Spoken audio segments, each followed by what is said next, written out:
Hello everyone, welcome to my channel ပါဒီနေ့ကတော့ပထမဆုံး voice over လေးလုပ်ကြည့်မယ်ပေါ့နော်အခုကမူစားဖို့တွားနေရပါဒါလေးကတော့ကျမဒီဆိုင်ငယ်နောက်မှာလို့စီးပြီးတော့ဗီဒီယိုရအရန်ကြိုက်တယ်ရှင်ချင်းမိုင်တက္ကသိုလ်တွေကနေဖြတ်ပြီးတော့ပေါ့နော်အိမ်နားမှာရှိတဲ့ဒီမုတ်ဆိုင်တွားမလို့ပါရှင်ညနေကမီတင်ပြီးတော့မှကျမနဲ့ကျမတငယ်ချင်းနဲ့ဗိုက်အရန်စားနေအခုတော့ဆိုင်လေးကိုရောက်ပါပြီလို့ဆိုင်နာမည်လေးကပန်တန်းမာလာအိုဒန်လို့တော့ခေါ်ရပါတော့ဆိုင်ကအရင်တော့ကတော့မျက်နှာချင်းဆိုင်မှာတော့တစ်လေးပေါ့နော်အခုတော့တော်တော်လေးဆိုင်ကကြီးသွားပြီသူတို့မာလာမှုန့်လည်းပေးထားတယ်ပေါ့နော်အချင်းက3မျိုးပေးရယ်ဒါပေမဲ့အဲ့ထဲမှာမွန်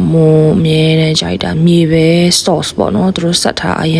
ရန်ကောင်းတယ် recommend ပေးတယ်ရောက်လာပြီပေါ့နော်အရန်ကြိုက်တယ်မွန်တို့ကမာလာနဲ့ရိုး original soup နဲ့ပေါ့နော်နည်းနည်းချိုးရဟာလေးနဲ့နှစ်ခုရောပြီးတော့မာလိုက်တယ်ပြောရင်တော့စားချင်လာပြီတည်ကြလာပြီဆိုတော့မြေပဲ sauce လေးနဲ့တိုးပြီးတော့စားလိုက်တယ်ဒါကတော့မွန်ကြိုက်တဲ့ udon နဲ့မှထည့်တဲ့ glass noodle တွေပေါ့နော်ယူရန်ချောကျမတို့မျက်နှာလေးရတော့ glitter မပါမဖြစ်ပေါ့နော်သူခြေပါတယ်ပြုံးပြပါတယ်